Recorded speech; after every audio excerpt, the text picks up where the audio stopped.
Buenos días, soy la doctora Silvia Carino, especialista en anatomía patológica bucal, y en el video de hoy vamos a ver las características microscópicas del adenoma pleomorfo.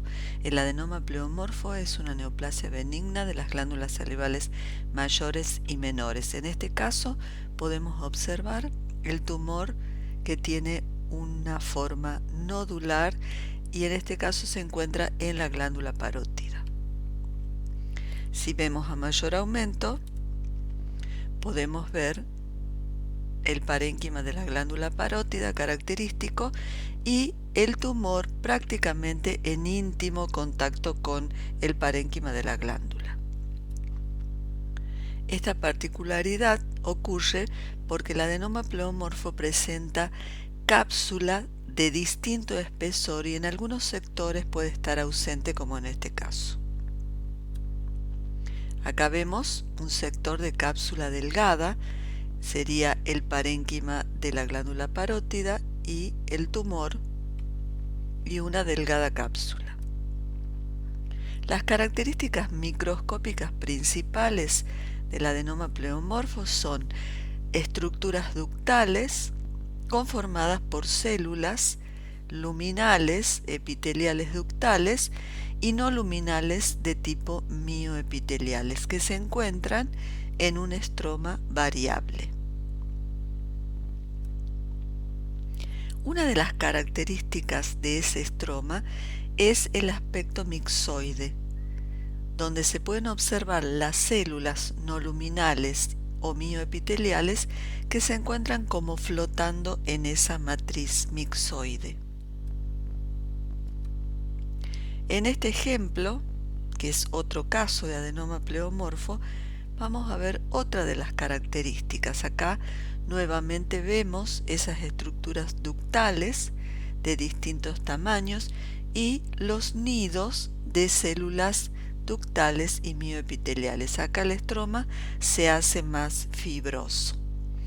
Nuevamente podemos observar ese estroma mixoide y cómo las células afusadas, estrelladas, quedan sobrenadando en ese estroma.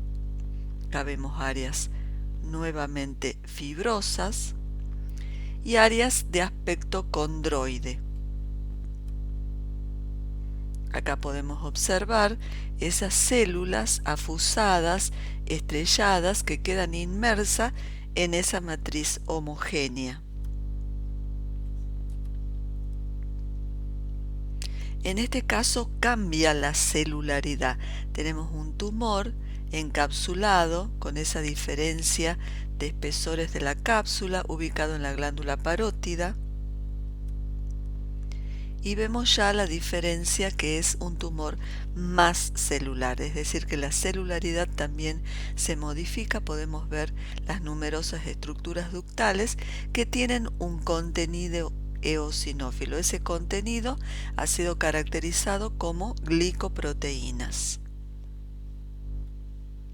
Acá podemos observar una cápsula de un espesor considerable. En este caso, también ubicado en la glándula parótida, vamos a ver otras características.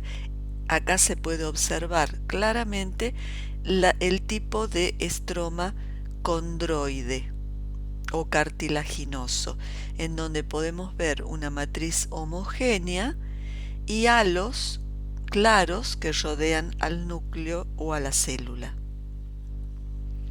Metaplasia escamosa es otra de las características que se pueden observar en este conglomerado de células ductales y mioepiteliales. Vemos acá cómo la metaplasia escamosa ha generado un quiste córneo hacia el centro. Podemos ver ahí claramente la capa granulosa con los gránulos de queratohialina y hacia el centro la queratina dispuesta en láminas. Otra de las características que tiene el tumor es la presencia de esa descohesión celular es decir, que se aumentan los espacios intercelulares entre las células, tanto ductales como no luminales, y esas células se van desprendiendo y van quedando flotando en la matriz. En este caso de un adenoma pleomorfo, vemos que es al primer aumento, al bajo aumento, quístico, también ubicado en la glándula parótida. Ahí vemos la glándula parótida con reemplazo adiposo, el tumor y la cápsula. Acá vemos la cápsula, espesor considerable, el parénquima de la glándula parótida con reemplazo adiposo y el tumor. Las características o el característico patrón de estructuras ductales de distintos tamaños con un contenido eosinófilo caracterizado como glicoproteínas. Acá lo vemos a mayor aumento. Las áreas mixoides.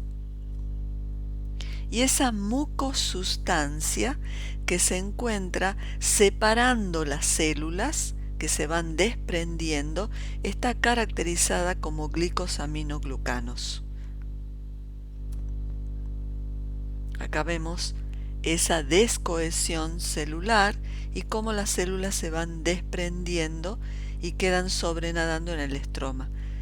Esta sustancia corresponde a glicoproteínas y esta mucosustancia a glicosaminoglicanos.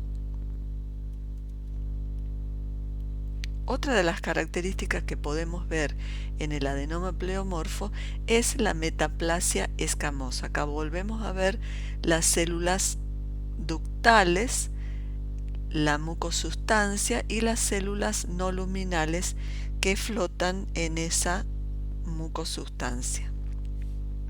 Como les decía, la metaplasia escamosa, formación de quistes córneos, y cuando esa queratina sale al estroma puede generar una reacción histiocitaria y gigantocelular tipo cuerpo extraño.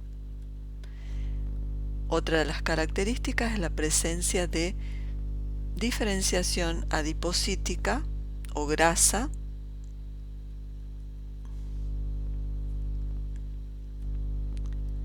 y por último, el aspecto que toman esas células no luminales de plasmocitoides con su característico núcleo excéntrico y su citoplasma eosinófilo y hialino.